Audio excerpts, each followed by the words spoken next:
This is Ability in Disability. I am Angela Ekure. I have a wonderful guest with me today, Nurse Mary Love Chimekuna. You are welcome to the special program Ability in Disability. Thank you very much. Okay, Nurse Mary Love, I know I have before, but there are some persons that are just watching for the first time. Please, can you tell us more about yourself? Okay. For the sake of those that have not known me before, I am Mrs. Mary Love or Nurse Mary Love, and I am a mental health nurse that works in FMC, presently working in community mental health unit from Public Health Department of FMC Asaba.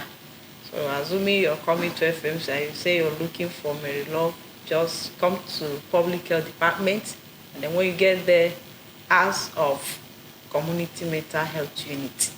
You will know, and they will direct you. You will see me. Thank you. Today we're going to discuss about depression. What is depression? Okay. In a layman's language, or to put it how we can understand it better, depression is that mental health challenge that is characterized with low mood, loss of interest, reduced energy, and it lasts over 2 weeks or more. And that is why sometimes we say it's with persistent. Because when we are saying that one is having low mood or you're losing interest in the things you do before, it may be for a moment, but when it has become persistent, now it has become a depression. And in depression, we are saying that it's not just ordinary sad, being sad. When you're sad, of course, after a while, you get yourself again. But when it's depression, it lasts longer. Depending on the type, there are some that can last over 2 years. And you see the person losing appetite in eating and things like that. Thank you. So you have heard now. So if you see anyone passing through this, you know that the person is getting to depression or the person is depressed. What are the types of depression?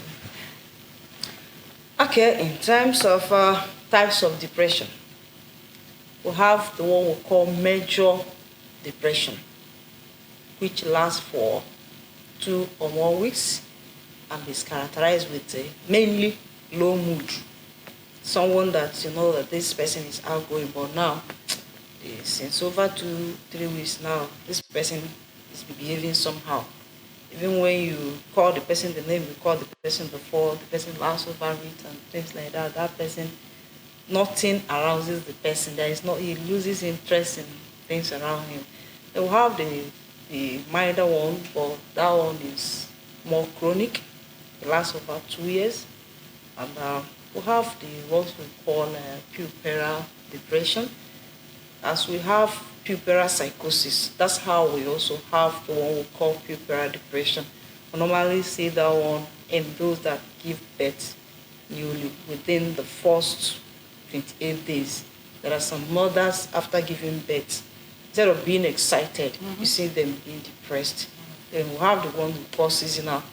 It has a particular time it comes and the time it goes. But there is a way to classify it to understand it more. The one we call endogenous or exogenous.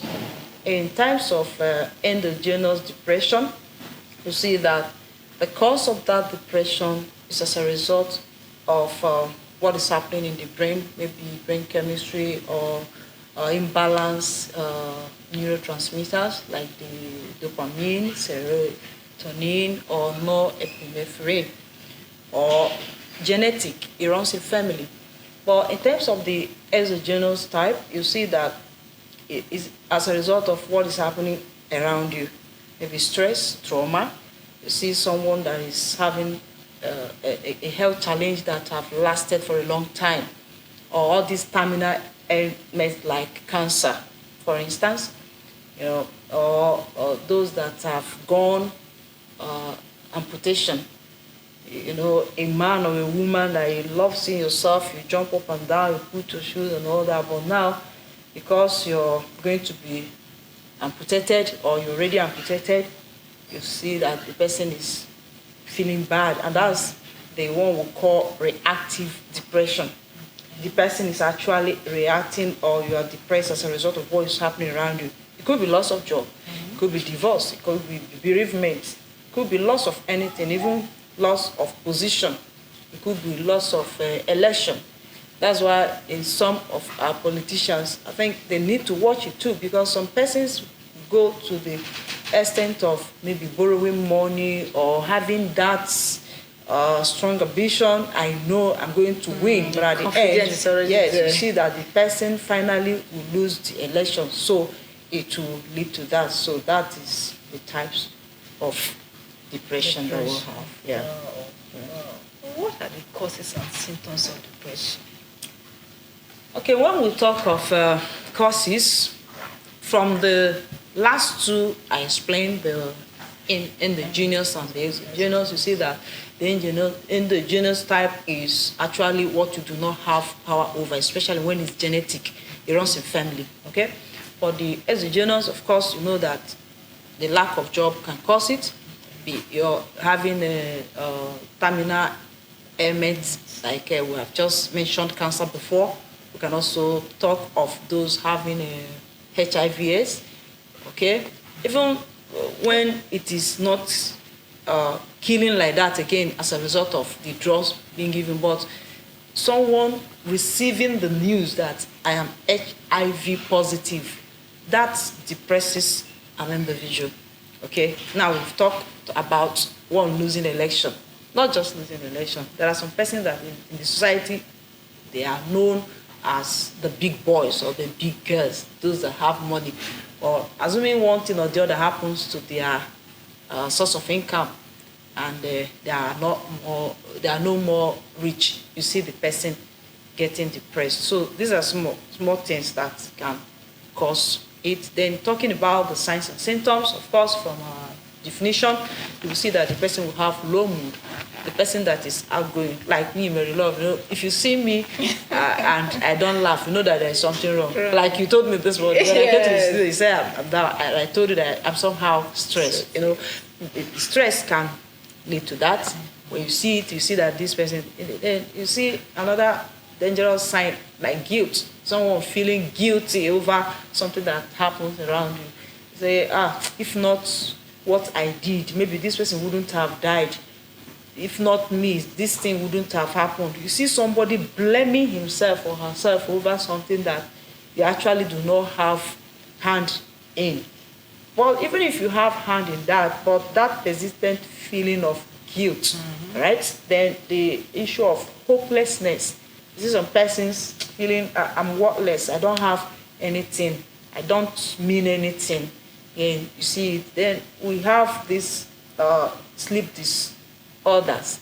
You see the person having insomnia, that's inability to sleep, or you see the person having what we call hypersomnia, that's sleeping over. You see someone that's supposed to go to work, you have been sleeping since 6 p.m. yesterday, you are still sleeping till now, and the person is calling you, come, let us go. Are you not going to office today? You say, no, I've not had enough sleep, I want to sleep more. These are the signs you will see. Then another thing is that you see that this person will start losing weight because of loss of appetite. The person that eats very well before, you see that, of course, some of them, you may even say that they are having bulimia, that they are eating more. But when depression sets in, the person can hardly finish a small portion of meal. And then the most dangerous sign we see in depression is the thought of suicide, self-harm. Because I feel I am worthless, I don't have any meaning again, I don't have anything to contribute. What's the sense of being alive? Let me kill myself. And that is why we hear stories of those jumping into rivers and things like that, or lagoons, to take away their life. So these are small signs you will see, and you know that, of course, this person is actually depressed. Wow. Yeah. So how can depression be handled? How can it be managed? How can the family manage someone that has depression, or the friends? How can they manage it?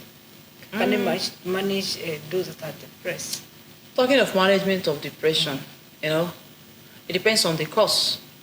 When you know the cause of a thing and you take away the cause of that, of course you know that that problem will not be there. Assuming it's a lady that is in love with a guy, and after 2-3 years of being in relationship, the guy say, I no do again. Of course, we've heard stories of some that want to kill themselves. But as soon as that person comes back, you see that their lives start coming back. Then if it's the one that maybe you don't have job, you have gone to school, you've graduated, your village people have been waiting for you to come and start doing work and start developing the community. Even your family members, instead you are collecting money from them to go and recharge and subscribe your phone. I mean, if there is a way we can give that person job, if there is a way to take away these problems, it will help. Then in terms of the one that you do not have power over, like the cause that is emanating from endogenous, okay, maybe genetic, you will know that actually this runs in family. There's nothing you can do so much about it other than you can advise, okay? That's why we say when like a mentally ill patient, generally, you cannot say because this person is mentally ill, this person cannot get married.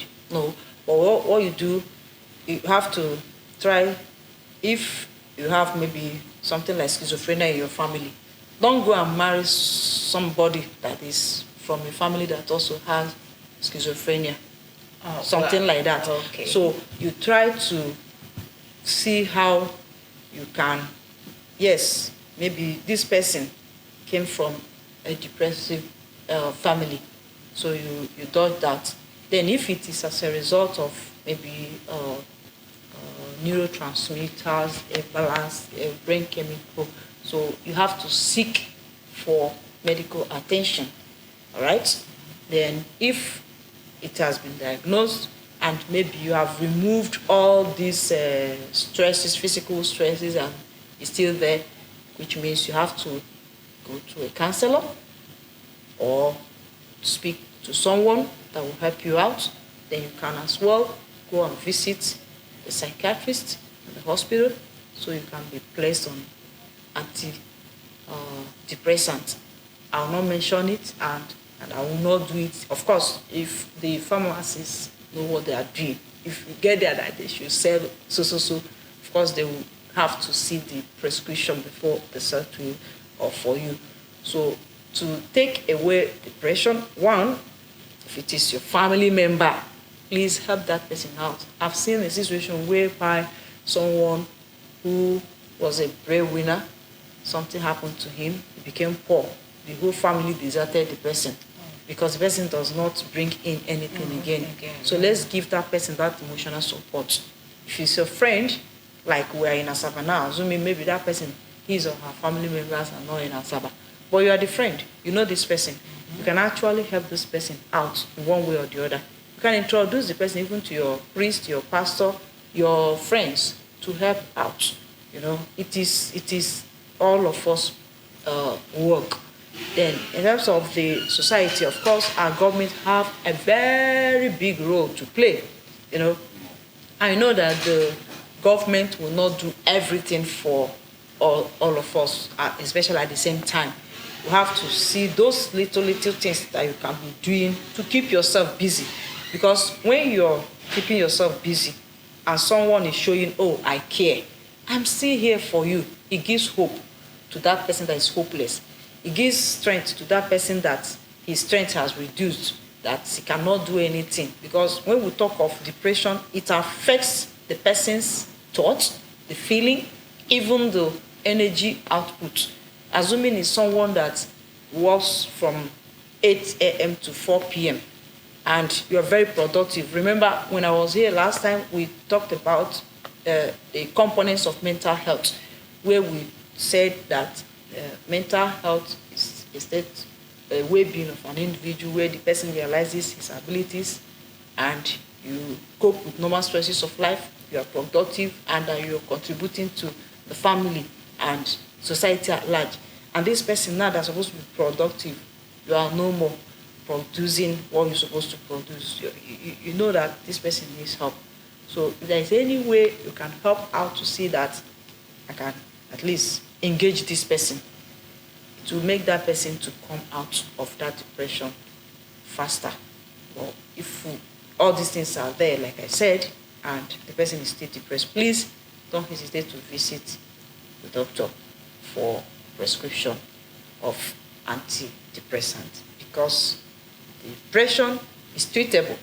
Oh, it's treatable. Yes, it's treatable. But when people continue to keep it to themselves, like some families will say, I do not want anybody to know that somebody from my family is suffering from so.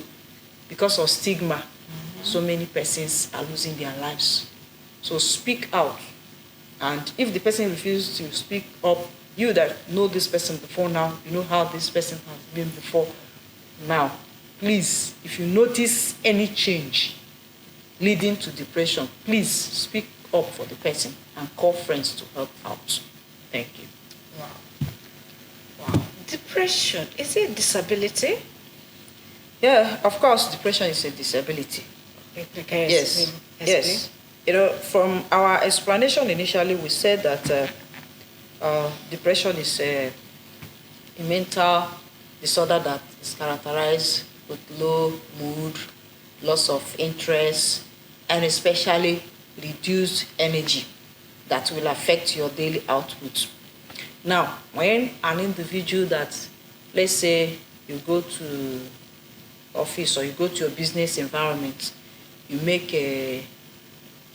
let's say 50,000 naira in a day, and now you are not going out again, you're not doing anything again. Of course, you know that you're disabled financially. You're already getting useless to yourself and to the people that are depending on you. But the issue is that in as much as depression is a disability, like our program that we're running now, there is every ability in disability. So all we need to do, that person that now, because you're depressed, you're not going out again, you're not going for job, you're not going for office, or you're even in the office, files are piled up, you're not treating them. Of course, you know that that person is becoming useless. So you're already a disabled person. Even when your eyes, you are seeing, your legs, you're walking. So disability does not mean that maybe you're not seeing, you're not hearing, you're not walking. Disability. Yes, that's not the only. When you are mentally disabled, when you are unable to produce, when you are unable to contribute to the people around you, of course, you are disabled. And that is why in depression, it's not something that you say not only in men you see it or women. No, it's no respecter of any gender, even status. That's why it can happen to a poor person. It can happen to a big man. That is why there is a saying that goes like this. They say, even the rich cry. All right? Okay. Yes, because that rich man that has a lot of money, there are too many things bothering him that will make him to say, I want to take away my life. And we've heard stories of such, and you'll be asking, what will make this person to go and kill himself now? He get money now. This money, everything, all the wealth. So it's to tell you that it's something that is overwhelming, that person has been so much overwhelmed and pressed down that, in fact, the person automatically has become a disabled person. So depression can lead to disability. Okay, yeah, we've told us it can lead to disability, and it's a disability. Let's talk about those that have physical disabilities. persons, that's persons now with disabilities, how can they manage depression? Because some persons were like, since 3 years now, I don't go out because I'm on wheelchair, I'm not able to produce, I'm not able to make a living. So how can they handle it? All right, I will start from what I do in my unit. Like in FMC now, we have a lot of cancer patients. I want to use that one, or amputees, those that have gone through amputation. I think that's one of best physical. Yes. Yeah. One of my duties now is, from time to time, I go to the ward to go and see them and encourage them. I was discussing with someone about 2 months back, and we were talking about this issue of amputation. The person told me that he saw a lady admitted in the hospital, and the only thing that can save her life at that point in time is for one of the limbs to be cut off. But that this person vowed that she can never allow anybody to cut her leg, and that if they eventually sedate her to do the surgery and cut her off, that if she wakes up that she's going to die. You now see that there are some persons that when they are physically challenged one way or the other, they see it as end of life. Okay, ma. Like this statement this person made now, is the person depressed? Of course. No, the person may not be depressed, but the person is actually she is reacting to her environment. Maybe this person have a lot of high heel shoes because it's a lady. This person maybe is an athlete. This person, there may be reasons behind that statement that will make her to say, I can't stand it and I will not take it. It's better, let me go and die. Some persons are like that.